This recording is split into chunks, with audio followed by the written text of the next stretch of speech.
Welcome back to Trending in Education. Mike Palmer here.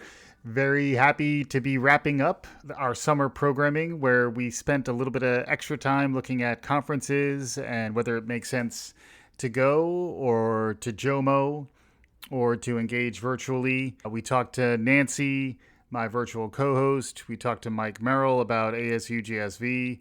We talked to Jenna Spinelli about podcast movement. You could check out our recent shows in August to get some of our perspectives on all that. Some really great takes from our guests, particularly those who attended in person. The final installment today is with Professor Corey Dolgon, who's also the president of the Society for the Study of Social Problems, also known as SSSP. They were having their conference in August. Corey was first on Trending in Education back in April. He and I stayed in touch since then. And he was very gracious in offering me time with him while the conference was going on. And he was hosting it from an office space in Freedom Tower, which added to some of the gravitas of the experience, but also some of the oddness of it. We'll pick up here with my interview with Corey from Freedom Tower.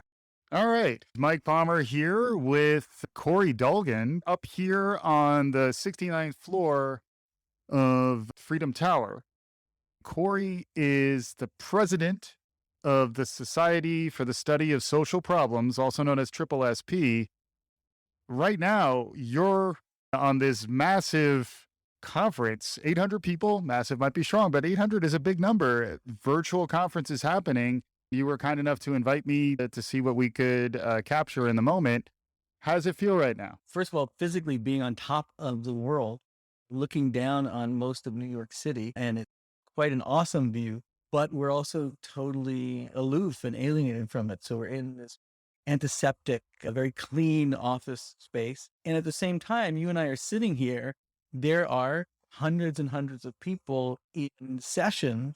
Normally, we'd be in a hotel somewhere, most likely, and we'd be passing each other in the hallway. And instead, we're on Zoom. We just watched 2 sessions. Each had 15, 25 participants. And it went really well, as these things go. So I'm excited to be the person to lead this organization through this very difficult time of having to do this online program that should have been in Chicago, Illinois. And Chicago's a great city to be in. But instead, people are all over the world participating in this conference. And so far, so good. Yeah, and I will say it's a liminal space, but it's also amazing. I'm looking out over New York Harbor. I can see the Brooklyn Bridge. I can see Governor's Island. It's really remarkable. The conference physically being based in Chicago and then also reflecting back on the history of activism in Chicago. One of the nice things about having it in Chicago was we would be able to look through this historical lens at Chicago protest and politics and be in the communities to be a part of what was happening now.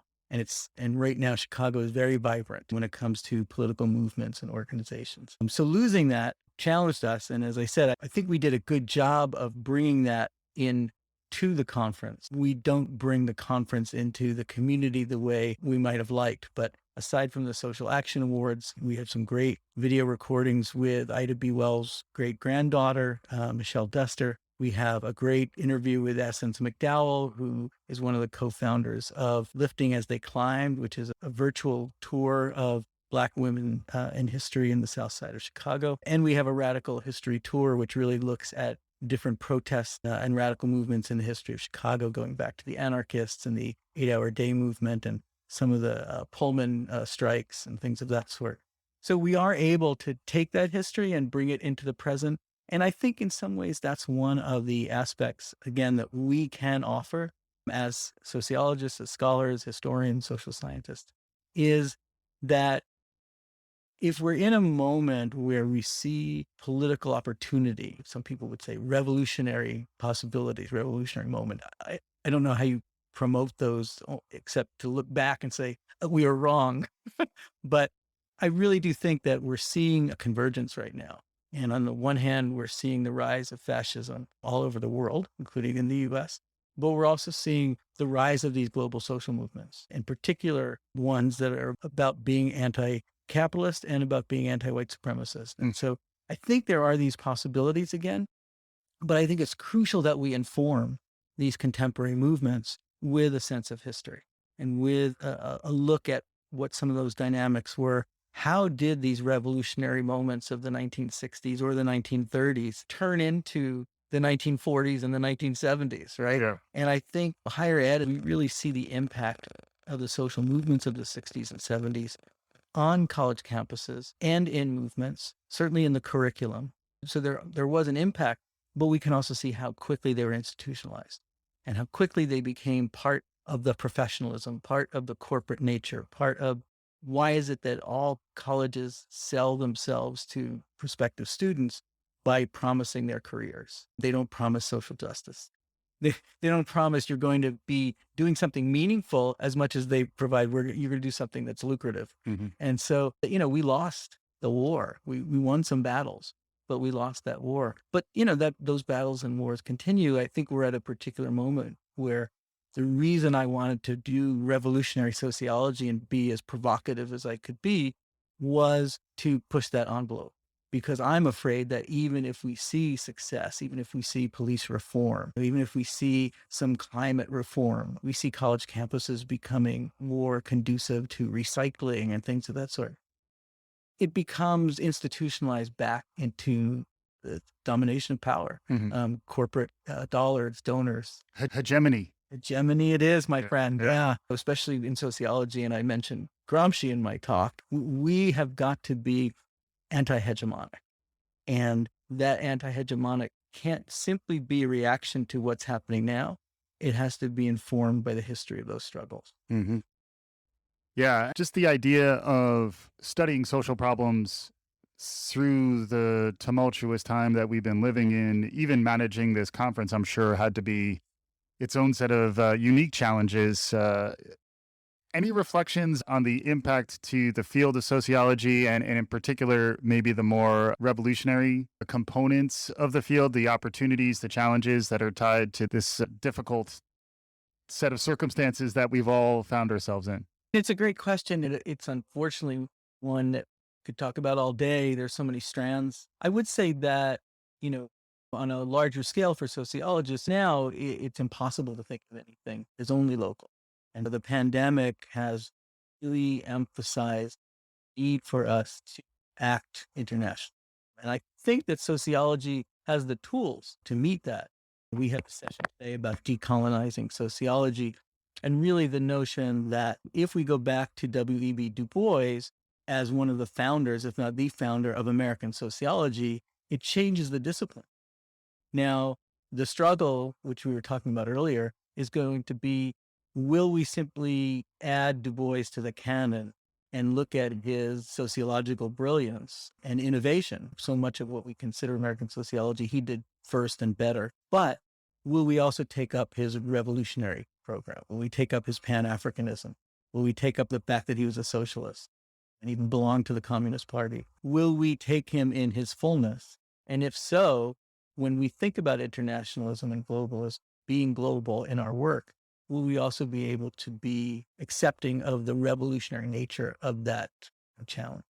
Yeah, and your book, Kill It to Save It, is talking about the existential challenge to a certain extent that academia is facing, particularly if you're adopting a critical social justice lens, if you're also looking at the history of academia. Can you touch on some of the themes in your book and how that relates to the challenges that SSSP is facing and the challenge that academia and sociology are facing these days? Sure.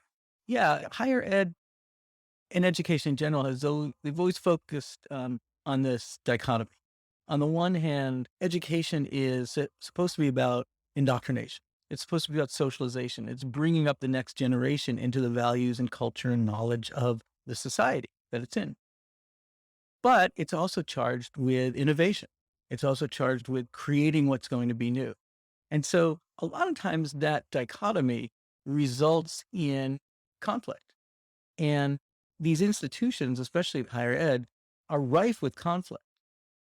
But I would suggest that the overriding corporate nature, especially of neoliberalism nowadays, really drives the universities. And it's a hotbed of leftism for the right, because there is all this conflict. And a lot of it's over innovation and tradition. Where will society go? People don't want it to go in certain directions. They want it to go in other directions. That gets fought out on college campuses. But the bigger politics of higher ed right now is corporate. There are a lot of things that you can do and say as university faculty, but what you can't do is threaten the bottom line.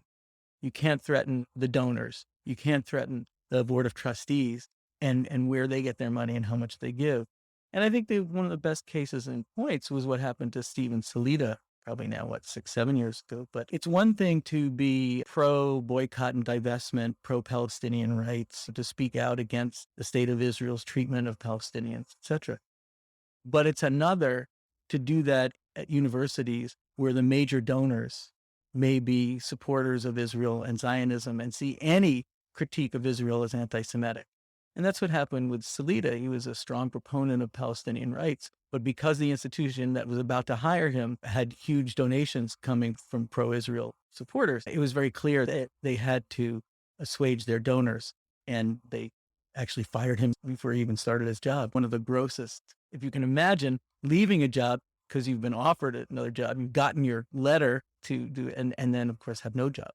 Yeah. Yeah. And then I would imagine that nowadays there are plenty of challenges for the population that SSSP is serving. You talked about it as graduate students in sociology as a big contingent. It's a very challenging time to be, early in your academic career, trying to understand where sociology is heading. And then at the same time, there's a lot of opportunities around social action and activism that maybe hadn't presented themselves in the way that they've been presented this year. Do you have any advice for young sociologists or young academics who are now coming up within the system and are trying to understand how to chart their professional lives? Yeah, for the most part, don't listen to older scholars and mentors. I think that it's too much of a common sense in higher ed that graduate students have to navigate these many pressures, and you're locked into a research assistantship, and you're locked into who your dissertation advisors are. And I don't think those systems will change much, so I certainly understand the predicament. But I think that the notion that you can't become a sociologist unless you either put off or depoliticize your values or your activism is wrong and wrongheaded. If there is a value to a professional organization like SSSP, it's that we publish activist research and that we support activist research. And you'll always be able to find mentors and people to write letters. And so you don't have to listen to the advice that suggests wait until you have tenure, wait until you have a job, wait until you get your exams done. There's always a reason to put off. Nina Simone sings, go slow. There's always a reason to go slow. But that is essentially the narrative of power. That's the narrative of people don't want you to make waves. Certainly not under their watch. Marshall McLuhan said the medium is the message. Gil Scott-Heron said the revolution will not be televised. We're in the midst of running a virtual conference right now. Any reflections on the specific challenge and opportunity around the digital dimension that's been opened up? On the one hand, everything about being a humanist sociologist tells me that virtual conferences are a disaster.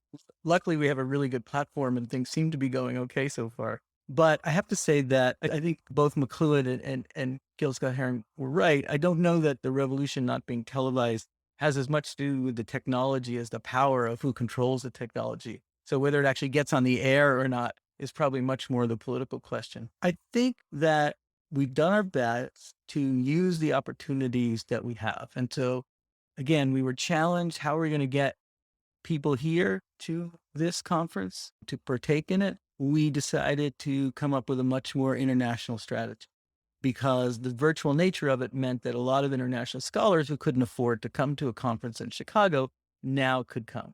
And so we cut our fees. We bolstered our Transnational Initiatives Committee scholarships so we could pay the registration fees and memberships for more international scholars. And we created a new International Transnational Initiatives Committee virtual task force focusing on reaching out. We have a lot more sessions that are focused on the international. And part of my message in the address is if we're going to be revolutionary in our work, in our thinking, as well as our action, we need to be more global. And in fact, the idea that someone like W.E.B. Du Bois really left behind some of his more kind of localized sociological work and urban sociology, et cetera, and really became much more international and a promoter of Pan-Africanism, socialism, is part of what we need to still do. We're still much too provincial in American sociology. And part of decolonizing our subject and our discipline is going to be really looking globally at the leadership of activist sociologists around the world. Great stuff there with Corey down at Freedom Tower in Lower Manhattan. Was really breathtaking up there and also strange at the same time, being in basically an empty office due to some of the rhythms of the day and also some of the realities of post-pandemic office life here in the summer of 2021. With that, we're going to conclude our conversation about conferences. We'll continue to track what's happening as these formats evolve. Hopefully we'll get out to more conferences, interview more conference organizers, panelists, attendees, you name it. If we've learned anything in our investigation so far, it's that it's a very fluid situation and the future of conferences is somewhat up in the air, although it does seem like there will continue to be a high-touch, in-person conference experience, but it may not be as inclusive. It may be more designed for folks who are movers and shakers and captains of industry. Let us know what you think. Hit us up at Trending in Ed on Twitter. We'll be back soon to pick up with Trending in Education Season 6. This is the last episode of Season 5. It was quite a run through what I was hoping was going to be a year that would have a light at the end of the tunnel. Unfortunately, it looks like we're still in a bit of a tunnel. But again, as a parent of a 2-year-old, my son Matthew really enjoys being in a tunnel. He likes running through them. Maybe this is time for us to enjoy being in a tunnel and looking forward to what we may find on the other side. Got a lot lined up coming in the fall. Please continue to listen. Thank you very much for your support. If you haven't subscribed yet, please subscribe. If you know anyone else out there who might be interested in this type of conversation, please let your friends know. We'd love to continue to grow our listenership that way. Follow us at Trending in Ed for all this information and more. And we'd love to hear more from you, our listeners. So be on the lookout for our listener survey, which we'll be sharing through Twitter. And also, we'd love to get more listeners' voices on the show as we continue to push forward in these challenging yet intriguing times. Thanks as always for listening. This is Trending in Education.